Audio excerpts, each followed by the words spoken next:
Hello everyone, so this is the class second of nuclear chemistry and class first में हमने basically N/P ratio relationship वगैरह discuss किया था. So if you haven't watch that video make sure to watch it. And जैसे कि आपको पता ही है कि हम कोई भी टॉपिक पढ़े सबसे पहले हमें पता होता है कि हम पढ़ने क्या वाले हैं. ठीक है, तो आज के टॉपिक का जो टाइटल है वो है थ्योरीज फॉर स्टेबिलिटी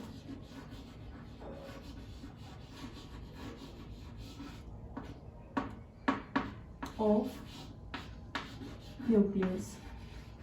ठीक है, तो ये आज की क्लास का हमारा टाइटल रहेगा. इसमें हम मतलब क्या क्या थ्योरीज है, कैसे इस मेरे फॉर एग्जांपल मेरे पास ये कोई न्यूक्लियस है, इसका सपोज 40 मास नंबर है, 20 इसका एटॉमिक नंबर है. तो हमें कैसे पता लगेगा कि ये स्टेबल है ये न्यूक्लियस या नहीं है. तो वो न्यूक्लियस की स्टेबिलिटी को बताने के लिए जो जो थ्योरीज हमारे पास है आज हम उनको डिस्कस करेंगे. और बिल्कुल इंपॉर्टेंट टॉपिक्स और ध्यान से समझना. ठीक है, तो देखो बेसिकली हम 4 थ्योरीज को डिस्कस करते हैं. Whenever we talk about stability theories तो हम 4 थ्योरीज को डिस्कस करते हैं. और उसमें सबसे पहली थ्योरी है स्टेबिलिटी बेल्ट थ्योरी.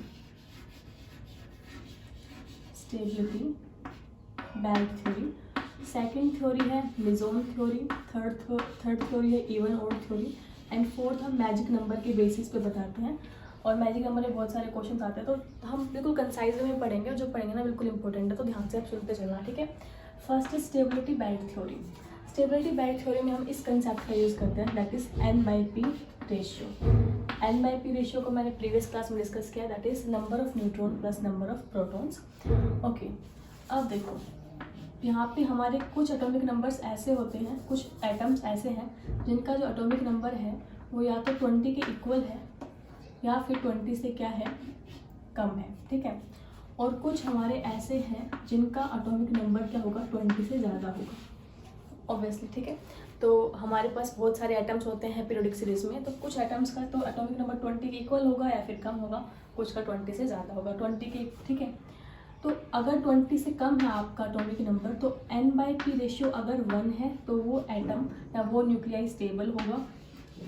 ओके, और अगर उसका एटॉमिक नंबर 20 से ज़्यादा है तो उसका N/P ratio should be equal to और अप्रोक्सीमेटली इक्वल टू 1.5 होना चाहिए, तभी वो क्या होगा, स्टेबल होगा. अगर इससे ज़्यादा है या फिर इससे कम है तो क्या होंगे, वो अनस्टेबल होंगे. ठीक है, और 1.5 के अप्रोक्सीमेटली इक्वल का मतलब ये बिल्कुल मत समझ लेना कि 1.6 1.7 आ जाए तब भी स्टेबल होगा. बिल्कुल पॉइंट्स में, बिल्कुल माइनर पॉइंट्स में, लाइक अगर 1.52 है ना, इस तक तो स्टेबल रहेगा. 1.51 है, 1.52 है, 1.503 है, ऐसे स्टेबल रहेगा. लेकिन 1.54 है ना, तब भी अनस्टेबल हो जाएगा. तो समझ रहे हो, मार्जिन बहुत कम है. तो ये बात आपको यहाँ पे समझनी है. तो स्टेबिलिटी बेल्ट थ्योरी में हम N/P रेशियो का यूज़ करते हैं टू प्रेडिक्ट द स्टेबिलिटी.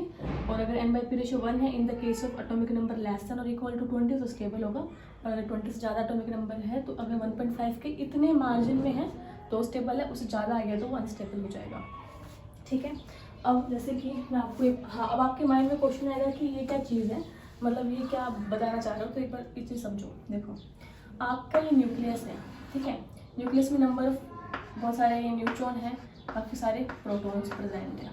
ठीक है, अब क्योंकि आपको पता है अगर कुछ बहुत सारी चीज़ें प्रेजेंट है तो यहाँ पे अट्रैक्शन भी होगी, रिपल्शन भी होगी, अट्रैक्टिव फोर्स, रिपल्सिव फोर्स वगैरह लगेंगे. तो आपके न्यूट्रॉन में ना 2 तरीके की फोर्स यहाँ पे हमें देखने को मिलते हैं, अट्रैक्टिव फोर्स और रिपल्सिव फोर्स. अट्रैक्टिव फोर्स का रीज़न क्या होता है, न्यूट्रॉन की अट्रैक्शन होती है या फिर न्यूट्रॉन और प्रोटॉन की अट्रैक्शन होती है. और रिपल्सिव फोर्स प्रोटॉन की वजह से होता है. ठीक है, अब मुझे आप एक बात बताओ, प्रोटॉन में पॉजिटिव चार्ज होता है, और आपको पता है सेम चार्ज क्या करते हैं, रिपेल करते हैं. ठीक है, तो रिपल्शन होगी प्रोटॉन की वजह से. और यहाँ पे कोई भी चार्ज नहीं है, नो चार्ज, और यहाँ पे है पॉजिटिव चार्ज. तो इसकी वजह से जो अट्रैक्शन होती है वो होती है न्यूट्रॉन और प्रोटॉन में और न्यूट्रॉन और न्यूट्रॉन में. अब मुझे ये बताओ, क्या जो अट्रैक्टिव फोर्स यहाँ पे है वो कोलम्बिक फोर्स है, मुझे ये बताओ. तो अगर मैं आपसे पूछूं कि क्या जो आपके न्यूक्लियस में अट्रैक्टिव फोर्स होता है क्या हम उसको कोलम्बिक फोर्स बोल सकते हैं, तो आंसर होगा नहीं, हम नहीं बोल सकते. ठीक है, क्यों नहीं बोल सकते, क्योंकि कोलम्बिक फोर्स क्या होता है, electrostatic attraction because of opposite charges. ठीक है। Electrostatic attraction because of opposite charges and repulsive because of same charges. तो यहाँ पे रिपल्सिव तो है of same charge because of same charges, तो इसको हम बोल देंगे कूलम्बिक फोर्स। लेकिन यहाँ पे अट्रैक्शन अपोजिट चार्ज की वजह से नहीं है, जीरो और पॉजिटिव अपोजिट चार्ज नहीं है। अगर यहाँ पे नेगेटिव और पॉजिटिव की वजह से होता तो उसको हम बोल देते कूलम्बिक फोर्स ऑफ अट्रैक्शन है। बट यहाँ पे जो ये अट्रैक्शन है this is not Coulombic force of attraction, right. तो न्यूक्लियस के अंदर आपको Coulombic attractive force of attraction नहीं देखने को मिलता, कूलम्बिक रिपल्शन देखने को मिलता है, अट्रैक्शन देखने को नहीं मिलता। तो ये क्वेश्चन आया हुआ है प्रीवियस क्वेश्चन में, क्या आपको कूलम्बिक अट्रैक्टिव फोर्स न्यूक्लियस में होता है, एग्जिस्ट करता है? तो आपको ये बिल्कुल भी कंफ्यूज नहीं होना, आपको बोलना है कि सिर्फ रिपल्सिव कूलम्बिक फोर्स होता है, अट्रैक्टिव कूलम्बिक न्यूक्लियस में नहीं होता। और रीज़न मैंने आपको समझाया क्योंकि अपोजिट चार्जेस वहाँ पे नहीं होते हैं, कोई इलेक्ट्रॉन नहीं प्रेजेंट होता ना न्यूक्लियस के अंदर। तो ये बात यहाँ पे क्लियर हो गई। अब देखो इसी से हम समझेंगे इसका रीज़न कि हम ये क्यों बोल रहे हैं। अब देखो अगर आपका ये मेरा सपोज करो कोई एटम है जिसका एटॉमिक नंबर है 20 ही लगा लो, ठीक है। तो उसमें 10 क्या हो गए न्यूट्रॉन और 10 क्या हो गए प्रोटॉन, ठीक है। तो जो रिपल्सिव फोर्स होता है ना because of proton that can be overcomed by attractive force of neutron the same number but neutron.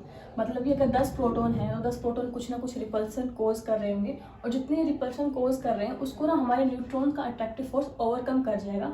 तो अगर हमारा न्यूट्रॉन का फोर्स उसको ओवरकम कर जाएगा तो ये स्टेबल न्यूक्लियर हो जाएगा, ठीक है। इसलिए बोला हुआ है कि अगर 20 तक तो है ना, तो अगर सेम नंबर है ना न्यूट्रॉन और प्रोटॉन तो काम चल जाएगा। लेकिन जैसे ही आपका 20 से ज़्यादा हुआ, सपोज 40 है आपका एटॉमिक नंबर, तो यहाँ पे और 20 आपका क्या है, सॉरी आपका 18 आपका क्या है एटॉमिक नंबर। तो यहाँ पे प्रोटॉन्स हो गए 18 और न्यूट्रॉन्स हो गए 22। क्या होता है ना कि अगर आपका एटॉमिक नंबर बहुत ज़्यादा इंक्रीज हो जाता है तो जो आपके सेम नंबर ऑफ न्यूट्रॉन हैं वो ओवरकम नहीं कर पाते आपके रिपल्सिव फोर्स को, इसलिए हमें ज़्यादा न्यूट्रॉन चाहिए। अगर ज़्यादा न्यूट्रॉन होंगे तो जो अट्रैक्टिव फोर्स है वो ज़्यादा होगा, और अगर अट्रैक्टिव फोर्स ज़्यादा हुआ तो वो रिपल्सिव फोर्स को ओवरकम कर जाएगा।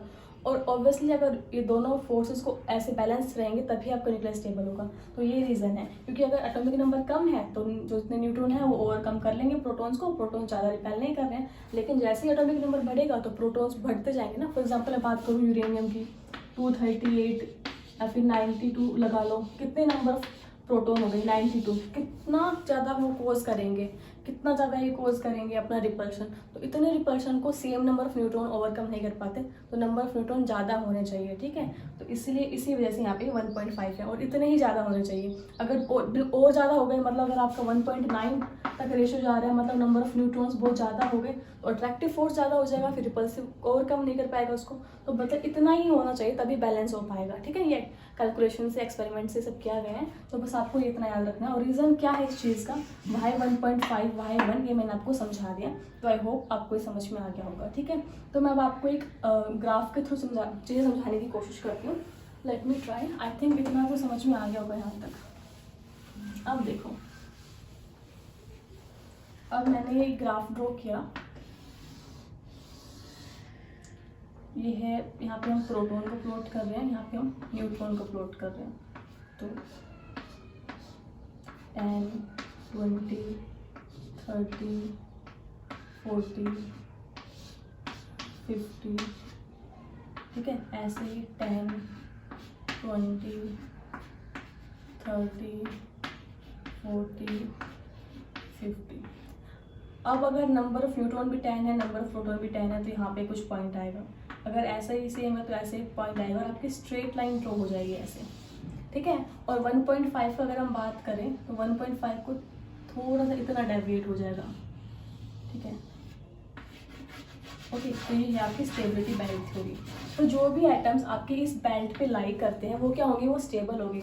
लेकिन अगर कोई भी एटम यहाँ पे लाई कर रहा है या फिर यहाँ पे लाई कर रहा है तो वो क्या होंगे, अनस्टेबल होंगे, ठीक है। अब एक क्वेश्चन आया हुआ था आपके नेट के प्रीवियस क्वेश्चंस में ही, नेट या जैम में मतलब आया हुआ है, मैं स्पेसिफिक याद नहीं है कहाँ पे आया है, लेकिन क्वेश्चन आया हुआ है। आपसे इस तरीके का ग्राफ पूछा था, ठीक है, और आपसे पूछा था कि ए को हमें स्टेबल करना है, वी हैव टू स्टेबल ए, सो कौन सी स्पीशीज एमिट आउट होगी, कौन सी स्पीशीज का एमिशन होगा। अब मुझे एक बात बताओ, ये 1 की लाइन है, ये लाइन क्या शो कर रही है, ये लाइन शो कर रही है आपका n/p रेशियो इक्वल टू 1 को, और जो ये बेल्ट है ये क्या शो कर रही है, n/p रेशियो अप्रोक्सीमेटली 1.5 इक्वल। तो मतलब इस बेल्ट पे जो लाई कर रहे हैं वो क्या है, स्टेबल होंगे, ठीक है, और जो इस लाइन पे लाई कर रहे हैं वो। लेकिन ए और बी तो यहाँ पे लाई नहीं कर रहे, मतलब ये अनस्टेबल है। अब मैं आपसे क्वेश्चन पूछती हूँ कि ए को स्टेबल होना है तो ये किस चीज़ का एमिशन करेगा, और बी को स्टेबल होना है तो ये किस चीज़ का एमिशन करेगा। और अभी आप बिल्कुल पॉज करें, खुद से ट्राई करने की कोशिश कीजिए, क्योंकि मैं इसका आंसर आप दे सके इतना कैपेबल बना चुकी हूँ। पिछले वीडियो में हमने ये डिस्कस किया था और आज की क्लास में इतना डिस्कस कर चुके हैं। तो इसको पहले खुद सोचें कि हम क्या करें, फिर मैं आंसर बताऊंगी। देखो यहाँ पे देखो, ए का n/p रेशो मोर देन 1.5 है, राइट। इस बेल्ट से इधर लाई कर रहा है, मतलब मोर देन 1.5 है, तो n/p रेशो जो है वो मोर देन 1.5 है। अब मैंने बोला है कि सिर्फ 1.5 की अगर अप्रोक्स में है, मतलब ठीक है, बिल्कुल पास में है, तभी स्टेबल होगा। इसका मतलब अगर हमें ए को स्टेबल करना है, तो हमें n/p रेशो को डिक्रीज करना होगा।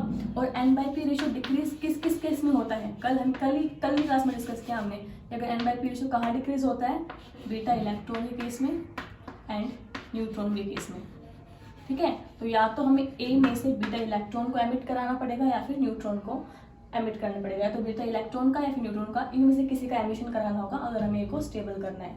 सिमिलरली अब बी को देखो, बी यहाँ पे लाई कर रहा है, मतलब इसका n/p रेशो क्या है, 1 से कम है, सॉरी 1.5 से कम है।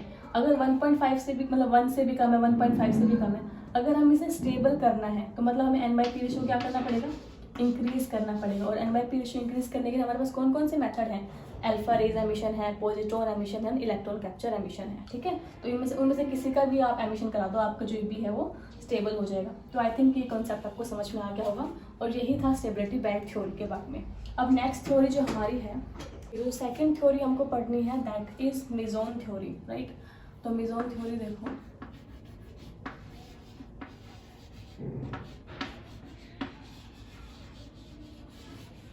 अब एक बात देखो, यहाँ पे फॉर एग्जांपल मेरे पास है, ठीक है, बीटा इलेक्ट्रॉन, वैसे मैंने RHS = LHS वाला कंसेप्ट लगाया है। तो इससे यहाँ पे 14 कार्बन था मेरा, उसने एक बीटा पार्टिकल को एमिट किया और यहाँ पे नाइट्रोजन में कन्वर्ट हो गया। अब यहाँ पे देखो, यहाँ पे नंबर ऑफ न्यूट्रॉन कितने हैं, यहाँ पे 8, नंबर ऑफ प्रोटॉन कितने हैं, यहाँ पे 6। यहाँ पे देखो नंबर ऑफ न्यूट्रॉन कितने हैं, 7, और नंबर ऑफ प्रोटॉन कितने हैं, 7। न्यूट्रॉन्स डिक्रीज हुए हैं यहाँ से यहाँ जाने में, ठीक है, और प्रोटॉन इंक्रीज हुए हैं। तो बेसिकली क्या देख रहे हो आप कि एक जो न्यूट्रॉन है वो कन्वर्ट हो गया है, किस में कन्वर्ट हो गया, प्रोटॉन में। एक आपका न्यूट्रॉन कन्वर्ट हो गया है किस में, एक आपके प्रोटॉन में।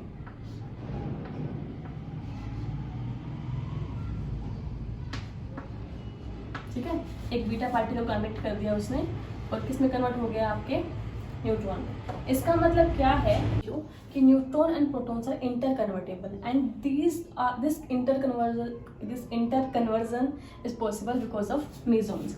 देखो फॉर एग्जांपल मेरा यहाँ पे न्यूट्रॉन है, ठीक है, और मुझको उसको कन्वर्ट करना है प्रोटॉन में। प्रोटॉन पे कितना मास होता है, 1 यूनिट का, और 1 यूनिट का एक पॉजिटिव चार्ज होता है। न्यूट्रॉन पे कोई मास होता है क्या, यस, 1 यूनिट का ही मास होता है, चार्ज होता है 0। तो इसमें हम क्या ऐड कराएंगे, ठीक है, हम इसमें ऐड कराएंगे पाई प्लस मेसोन को, ठीक है। तो यहाँ पे क्या हो गया, एक चार्ज ऐड हो गया, तो ये प्रोटॉन बन गया। ऐसे ही मेरे पास प्रोटॉन है, उसमें मैं क्या ऐड कराऊंगी, पाई माइनस, मतलब एक चार्ज क्या हो गया, कम हो गया, ये किसमें कन्वर्ट हो गया, न्यूट्रॉन में कन्वर्ट हो गया, ठीक है, न्यूट्रॉन में यहाँ पे कन्वर्ट हो गया। तो इन मेसोन्स की हेल्प से अगर हमें प्रोटॉन को प्रोटॉन में कन्वर्ट करना है या फिर न्यूट्रॉन को न्यूट्रॉन में कन्वर्ट करना है, तो हम किसका यूज़ करेंगे, पाई 0 वाले मेसोन का, ठीक है, क्योंकि पाई 0 वाले मेसोन को ऐड करने से कुछ फर्क आएगा नहीं। तो ये हो गया यहाँ पे कि इस तरीके से मेसोन्स की हेल्प से प्रोटॉन और न्यूट्रॉन आपस में इंटर कन्वर्ट होते हैं, okay. And this interconversion, right? This interconversion by the use of mesons produce an attractive force, and that attractive force do what? वो bind करके रखता है न्यूट्रॉन और प्रोटॉन को, जिससे कि हमारे न्यूक्लियस को स्टेबिलिटी मिलती है, ठीक है। तो जब न्यूट्रॉन या फिर प्रोटॉन आपस में कन्वर्ट होते हैं विद द हेल्प ऑफ मेसोन्स, इस इंटरकन्वर्जन की हेल्प से एक अट्रैक्टिव फोर्स प्रोड्यूस होता है। और वो अट्रैक्टिव फोर्स क्या करता है, जब भी हमारे न्यूक्लियस के अंदर न्यूट्रॉन और प्रोटॉन है, उनको बाइंड करके रखता है एंड इससे हमारी जो बाइंडिंग एनर्जी रिलीज होती है और उसके वजह से क्या होता है, हमारा जो न्यूक्लियस है वो स्टेबल रहता है। सो ये थी मेसोन थ्योरी कि मेसोन्स जो होते हैं वो कैसे स्टेबिलिटी इम्पार्ट करते हैं। तो ये हमारी सेकेंड थ्योरी थी, इसमें हमें इतना ही समझना था। उसके बाद हमारी नेक्स्ट थ्योरी आती है और वो नेक्स्ट थ्योरी होती है even odd theory. Even odd theory, ठीक है। तो हमारी थर्ड थ्योरी है that is your even odd theory. अब देखो यहाँ पे हम लिख लेते हैं न्यूट्रॉन्स, यहाँ पे हम लिख लेते हैं प्रोटॉन्स,